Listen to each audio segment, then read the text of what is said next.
Villa Pasqualigo Pasinetti Rodella Galan è di proprietà dello Stato dal novembre 2015, quando l'ex presidente del Veneto, dopo aver patteggiato 2 anni e 10 mesi di carcere per la vicenda Mose, cedette la Villa Veneta di fine Cinquecento al demanio per risarcire il danno di 2.600.000 euro causato allo Stato.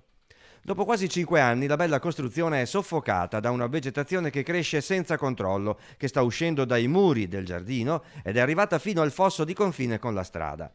Dentro si intravedono alberi caduti e spezzati, erba alta. Qualcuno l'ha definita una giungla. Villa Rodella, a distanza di anni dalla sua acquisizione da parte dello Stato, non è ancora a reddito. È l'ennesima incompiuta dell'amministrazione statale che ora deve correre ai ripari per arginare l'invasione delle piante, la crescita degli alberi, rimuovere i tronchi di albero caduti durante i fortunali e poi, forse chissà quando, metterla a reddito oppure venderla.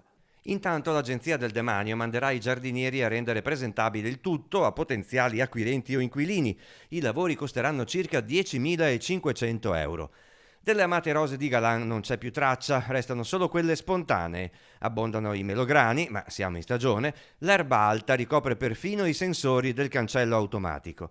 I veneziani arrivavano qui in barca, l'approdo c'è ancora dal canale Bisatto, creato dalla Serenissima per bonificare la terra nero-vulcanica che c'è in questa zona degli Euganei. Arrivassero adesso in questa giungla, vi entrerebbero da un nobile cancelletto uscito però dai cardini e scoprirebbero un leone di San Marco in basso rilievo, stinto e dimenticato.